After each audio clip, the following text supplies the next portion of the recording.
மீசா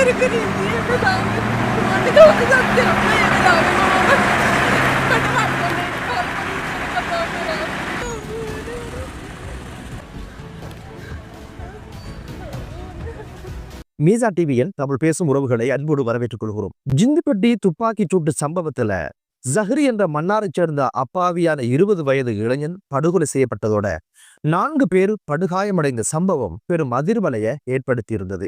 இந்த துப்பாக்கி சூட்டு சம்பவத்துடன் தொடர்பட்டதாக சந்தேகித்து 2 போலீஸ் அதிகாரிகளை கொழும்பு வடக்கு குற்றத்தடுப்பு பிரிவினர் கைது செய்து நீதிமன்றத்துல நேற்றைய தினம் முன்னிறுத்தினாங்க.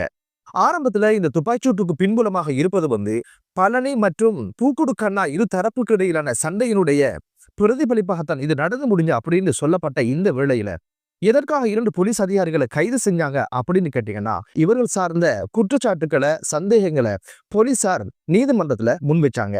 அந்த குற்றச்சாட்டுகள் என்ன அப்படின்னு பாத்தீங்கன்னா, குறித்த சூட்டு சம்பவம் நடக்கின்ற இந்த வேளையில 4 போலீஸ் அதிகாரிகள் ரோந்து பணியில ஈடுபட்டிருந்தாங்க. இந்த துப்பாக்கி சூட்டு சம்பவம் நடக்கின்ற இடத்திற்கும் இவங்க ரொம்ப அண்மையில இருந்தாங்க.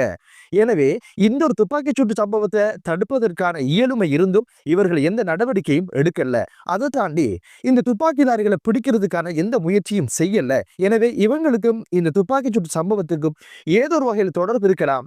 இவர்களை மேலும் விசாரணைக்காக அனுமதி தரணும், இவர்களுடைய போன்களை செக் பண்ணணும், தொலைத்தொடர்பு சம்பந்தமான தொலைபேசிகளை செக் பண்ணணும் அப்படின்னு சொல்லி ஒரு கோரிக்கையை முன் வச்சாங்க. அதுக்கு மேல இந்த ஒரு சம்பவம் போலீஸ் துறைக்கு மிகப்பெரிய ஒரு அகௌரவத்தை ஏற்படுத்தியிருக்கு. எனவே இவங்களுக்கு பிணை வழங்க வேண்டாம் அப்படின்னு ஒரு கோரிக்கையை முன் வச்சாங்க. பிரதிவாதிகளுடைய சார்பாக முன்னிலையான சட்டத்தரணிகள் என்ன சொன்னாங்க அப்படின்னு கேட்டீங்கன்னா, குறித்த சம்பவத்துக்கும் எமது சேவை நாடிகளுக்கும் எந்த ஒரு சம்பந்தமும் கிடையாது. இவங்க திட்டமிட்ட அந்த பகுதிகளுக்கு போனதும் கிடையாது. எதர்ச்சியா அங்க போன இடத்துலதான் இந்த சம்பவம் நடந்து முடிஞ்சிருக்குது. முன்கூட்டி அறிந்திருந்தால் தான் இவர்களுக்கான தொடர்புகள் இருக்கு அப்படின்னு ஒரு விஷயம் சொல்லப்படணும். எனவே இந்த குற்றச்சாட்டை மறுதளிப்பதாக அவங்க சொன்னதோட, குறித்த இடத்துல ஏதாவது சூட்டு சம்பவத்துல பதிலுக்கு இவங்க தாக்குதல் நடத்தியிருந்தால் பரபரப்பான பகுதி என்பதனால இன்னும் பல உயிர்கள் போயிருப்பதற்கான வாய்ப்பு இருக்கு. அதுக்கு பிறகு இவங்க கேட்பாங்க, ஏன் சுட்டீங்க, சுடாட்டி ஏன் சுடல அப்படின்னு சொல்லி கேட்கிறாங்க. அப்படி ஒரு வாதத்தையும் முன் வச்சதோட, அலுத்கட நீதிமன்றத்திலே கணேமுல்ல சஞ்சீவியை படுகொலை செய்த சூட்டு சம்பவத்துல நூற்றுக்கணக்கான பாதுகாப்பு பிரிவினர் இருந்தாங்க, STF இருந்தாங்க, ராணுவ வீரர்கள் இருந்தாங்க, போலீஸ் தரப்பு இருந்தாங்க. யாருமே இதில் கைது செய்யப்படல அப்படின்னு ஒரு விஷயத்தையும் மேற்கோள் காட்டி, எனவே இவர்களை பிணையில விடுதலை செய்யணும் அப்படின்னு ஒரு கோரிக்கையை முன் வச்சாங்க. இருதரப்பு வாதங்களை பரிசீலனை செய்த நீதிபதி குறித்த 2 போலீஸ் அதிகாரிகளையும் 3 லட்சம் சரீர பிணையில் விடுதலை செய்ததோட 27ஆம் தேதிக்கு இந்த வழக்கை ஒத்திவைக்கிறதாக அறிவிச்சிருந்தாரு. ஒவ்வொரு சூட்டு சம்பவத்துக்கும் பின்புலத்துல ஏதோ ஒரு வகையில ஒரு போலீஸ் அதிகாரி அல்லது இராணுவத்தினுடைய அதிகாரி பக்கபலமாக இருந்திருப்பான். அவனை முன்னின்று அந்த சூட்டு சம்பவத்தை நடத்தியிருப்பான். அதனால பக்கத்துல இருந்த மொபைல் சர்வீஸ்ல இருந்த போலீசார் ஏன் இது குறித்து எந்த நடவடிக்கையும் எடுக்கல, இவங்களுக்கு இதுக்கு மீது சம்பந்தம் இருக்குமா அப்படின்னு ஒரு சந்தேகம் வலுத்திருக்கிறது என்பது ஒரு சாதாரண விடயமாகத்தான் இப்போது போலீஸ் திணைக்களத்துல பார்க்க முடியுது. நீதிமன்றத்துக்கு என்ன தேவை அப்படின்னு பார்த்தீங்கன்னா, கையில தாண்டி சாட்சியங்களும் நியாயமான விளக்குமறியல் வைப்பதற்கான நியாயமான சான்றுகளும் நியாயமான குற்றச்சாட்டுகளும் இருந்தால் மட்டும்தான் நீதிபதி அதை உள்வாங்கி விளக்குமறியல வைப்பாரு. சில மாதங்களுக்கு முன்னால புர்கா அணிந்த ஒரு துப்பாக்கி சூட்டு சம்பவம் இடம்பெற்றது. இதுவரைக்கும் எந்த ஒரு சந்தேக நபர்களும் எந்த ஒரு குற்றவாளியும் கைது செய்யப்படல.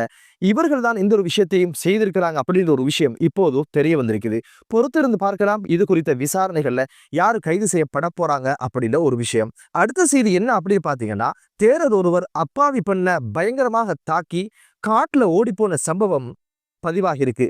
இந்த சம்பவம் எப்படி பதிவாகுது அப்படின்னு கேட்டீங்கன்னா, இங்கிரிய பகுதியில ஒரு விகாரைக்குரிய காணிக்கு பக்கத்து காணியில வசித்து வந்த ஒரு பெண்மணி திடீரென அவனை கேட்டை திறக்கிற சந்தர்ப்பத்துல பக்கத்துல இருந்த தேர் ஓடோடி போய் கையில இருந்த ஒரு இரும்பினால் அவட முகத்துல பயங்கரமாக தாக்குதல் நடத்தி இரத்த வெள்ளத்துல குறைசாகிற இந்த சந்தர்ப்பத்துல கொஞ்சமும் மனிதாபிமானம் இல்லாம அந்த பெண்ணுடைய கொண்டையை பிடிச்சு தரையில பர இழுத்து கொண்டு விகாரையினுடைய கேட் வரைக்கும் இழுத்து சென்ற சம்பவம் பதிவாகி இருக்கு. இரத்த வெள்ளத்துல அலறிய இந்த பெண்ணுடைய குரல் கேட்டு உறவுகள் எல்லாம் ஓடி வந்த சந்தர்ப்பத்துல புலிய பார்த்த மான் போல தலசரிக்க ஓடி இருக்கிறாரு தேரர். ஓடினவர் என்ன பண்ணினார் அப்படின்னு கேட்டீங்கன்னா, தன்னுடைய காவி ஆடையை களைஞ்சு வச்சுட்டு பிறகு இதை பார்த்துக்கலாம், ஓடுறதுக்கு இது தடையாக இருக்கும் அப்படின்னு சொல்லி காவி ஆடையை கலட்டி ஒரு பக்கத்துல போட்டு காட்டுல ஓட ஆரம்பிச்சிருக்கிறாரு. உடனடியாக குறித்த பெண்மணியை வைத்தியசாலைக்கு உறவுகள் அனுமதிச்சிருக்கிறாங்க. பயங்கரமான தாக்குதல் மேற்கொள்ளப்பட்டதுல முகம் பல்வேறு இடங்கள்ல சிதைவடைஞ்சதுனால இப்போது சிகிச்சை அளிக்கப்பட்டு வருவதாகவும் சொல்லப்படுது. அந்த பகுதியில இரத்த கரைகள் படிந்திருப்பதாகவும் சொல்லப்படுது. சாதாரண தாக்குதல் கிடையாது, மிக பயங்கரமான ஒரு தாக்குதலை தான் தேரர் மேற்கொண்டிருக்கிறாரு. பிறகு தேரருக்கு என்ன நடந்துச்சு அப்படின்னு கேட்டீங்கன்னா, வனப்பகுதியில ஓடி போனவரை போலீசார் அதிரடியாக மடக்கி பிடிச்சு கைது செஞ்சாங்க. கைது செஞ்ச சந்தர்ப்பத்துல பொட்டி பாம்பு மாதிரி அடங்கி இருந்தாரு. என்ன காரணம் அப்படின்னு பாத்தீங்கன்னா, ஓடிய ஓட்டத்துல அவருடைய கால் உடைந்திருப்பதாகத்தான் இப்போது சொல்லப்படுது. உடனடியாக கைது செஞ்சவங்க போலீஸ் வாகனத்துல ஏற்றிக்கொண்டு ஹொரண வைத்தியசாலையில அவரை அனுமதிச்சு இப்போது காவலுக்கு 2 போலீசார் நிற்பதாக சொல்லப்படுது. ஆனா போலீஸ் வாகனத்துல ஏற்றும் பொழுதோ அவர் காவி ஆடை அணிந்திருந்ததை பார்க்க முடிந்தது. கைது நடக்கும் போது காவி ஆடையை அணியணும். காரணம் என்னன்னா, அதுதான் பாதுகாப்பும், அதுதான் அரணும். ஏன் இவர் காவி ஆடையை கலட்டி விட்டு ஓடினார் அப்படின்னு கேட்டீங்கன்னா, ஒருவேளை இந்த பௌத்த துறவி ஓடுறதை பார்த்து தெரியாதவங்க சாமி ஓடுறாரு அப்படின்னு சொல்லி ஏதோ பக்திக்காக ஓடுறாராக்கும் அப்படின்னு சொல்லி மக்களும் பின்னால ஓடி அப்பயே ஹாம்துருனே என்று சொல்ல ஆரம்பிச்சிருவாங்க. அப்படின்றதுனால தலைமறைவாக வாழ்ந்துடலாம், தொழிலை பொறவு பார்த்து கொள்ளலாம், போதனையாவது பக்தியாவது இப்போது உயிர் தப்பலாம் அப்படின்னு சொல்லித்தான் தேரர் தலைமறைவாக இருக்கிறாரு. சட்டம் அனைவருக்கு சமம் என்ற வகையில காட்டுல பிடிச்சி உங்களோட வனவாசத்தை முடிச்சீங்க, இப்ப சிறைவாசம் செல்வோம் வாங்க அப்படின்னு சொல்லி தேரரை அள்ளி கொண்டு வந்துட்டாங்க. இப்ப 2 போலீசார் இவங்களுக்கு காவலுக்கு இருக்கிறதுக்கான காரணம் என்ன அப்படின்னு பாத்தீங்கன்னா, ஓடி போனவர் இல்லையா, அப்படி ஓடி போயிட்டா தொழிலுக்கு ஆபத்து என்பதனால இவங்க இப்ப ரொம்ப வழி மீது விழி வைத்து பார்த்து கொண்டிருக்கிறாங்க. காரணம் என்னன்னா, நேற்றைய தினம் இப்படியான ஒரு அசம்பாவிதமும் நடந்து முடிஞ்சிருக்கு. அதாவது கல்கிச போலீஸ் நிலையத்துல தடுத்து விசாரணைக்கு உட்படுத்தப்பட்ட 23 வயது மதிக்கத்தக்க யுவதி ஹன்சமானி போலீஸுக்கு தண்ணி காட்டி ஓடி போன சம்பவம் பதிவாகிருக்கு. இப்ப வலை வீசுவதாக சொல்லப்படுது. இந்த சம்பவம் எப்படி பதிவாகுது அப்படின்னு கேட்டீங்கன்னா, கல்கிச பகுதியில எஸ்டிஎஃபினர் நடத்திய சுற்றி வளைப்புல ஹெரோயின் போதைப் பொருளோட இந்த யுவதி கைது செய்யப்பட்டு மேலதிக விசாரணைக்காவது போலீசாரிடம், அதாவது கல்கிச போலீசாரிடம் ஒப்படைச்சாங்க. அன்று இரவு போலீஸ் செல்லில் இருந்த இந்த பெண் என்ன பண்ணிருக்கா அப்படின்னு கேட்டீங்கன்னா, அங்கிருந்த பெண் போலீஸ் அதிகாரிட்ட சொல்லியிருக்கிறா, எனக்கு சிறுநீர் கழிப்பதற்கான தேவை வந்தாச்சு, அனுமதி தாரீங்களா அப்படின்னு கேட்டதற்கு மனிதாபிமான அடிப்படையில கழிவறைக்கு கூட்டிக் கொண்டு செல்லுகின்ற சந்தர்ப்பத்துல போலீஸ் நிலையத்திலிருந்து வெளியில ஓடி தயார் நிலையில் இருந்த பைக்கில ஏறி தலைமறைவான சம்பவம் பதிவானது. தொலைபேசி எதுவுமே இல்லாம, தொலைத்தொடர்பு எதுவுமே இல்லாம செல்லுக்குள்ள இருந்த பெண் 3:30 மணி அளவுல வெளியேறினா எப்படி அந்த பைக் தயார் நிலையில் இருந்தது, இது எப்படி சாத்தியமானது அப்படின்னு கேள்விதான் இப்ப போலீசாருக்கு மண்டைய கொடைய ஆரம்பிச்சிருக்கு. அப்படியாக இருந்தா இந்த பெண்ணை தேடி பிடிக்கிறத விட்டு போட்டு கல்கிச போலீஸ் நிலையத்துக்குள்ள ஏதோ ஒரு கருப்பாடு காக்கி சட்டையோட மேயுது அப்படின்ற ஒரு விஷயம் தான் இந்த ஒரு விஷயத்துல தெரிய வருது. பொறுத்திருந்து பார்க்கலாம், கருப்பாட்டை கசப்பு கடைக்கு ஏத்துறாங்களா, இல்ல ஓடி போன ஹன்சிகாவை தேடி பிடிக்கிறாங்களா? கைது செய்வது ஒன்றும் சாதனை கிடையாது. கைதுக்கு பிறகு போலீஸ் நிலையத்துல பாதுகாக்கிறதும், சட்டம் அதிபர் திணைக்களத்தாரிக்கு வழக்கு போடுறதும், வழக்கை நடத்தி முடிச்சு அவங்களுக்கு தண்டனை வாங்கி கொடுக்கறது தான் இந்த நாட்டுல மிகப்பெரிய ஒரு சவாலாக இருக்கிற ஒரு விஷயம். அதெல்லாம் தாண்டி நேற்றைய தினம் ஒரு பாதாள உலக குழு தலைவனுக்கும் அவருடைய அல்லக்கைன்னு சொல்லுகின்ற ஒரு சண்டித்தனம் காட்டுகின்ற ஒரு பெண்மணிக்கு கொழும்பு மேல் நீதிமன்றம் ஆயுள் தண்டனையை தீர்ப்பாக வழங்கி இருக்குது.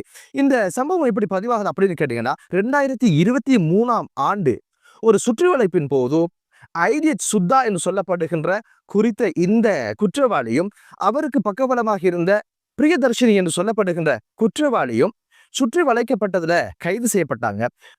ஐடியட் சுத்தாவிடம் இருந்து 124 கிராம் ஐஸ் போதைப் பொருளும் பிரிய தர்ஷனிடமிருந்து 56.69 கிராம் ஹெரோயின் போதைப் பொருளும் கைப்பற்றப்படுது. 2023ஆம் ஆண்டு ஜனவரி மாதம் அளவில் கைது செய்யப்பட்டு மேல் நீதிமன்றத்தில் குற்றப்பத்திரிகை தாக்கல் செய்யப்பட்டு நேற்றைய தினம் இந்த தீர்ப்பு வெளிவந்திருக்குது. எனவே குற்றச்செயல் இல்லாத ஒரு அழகான தேசம் உருவாகட்டும் என்ற பிரார்த்தனையோடு நாளைய தினம் புனித ரமதான் எம்மை வந்தடைய இருக்கிற இந்த சூழல்ல முறையாக அதை நோற்று நற்காரியங்களில் ஈடுபட்டு இறைவனுடைய அருளை பெறுகின்ற ஒரு சமூகமாக மாறுவோம் என்ற ஒரு பிரார்த்தனையோடு மற்றொரு காணொளியிலே உங்கள் அனைவரையும் சந்திக்கும் வரை விடைபெறுகிறேன். நன்றி.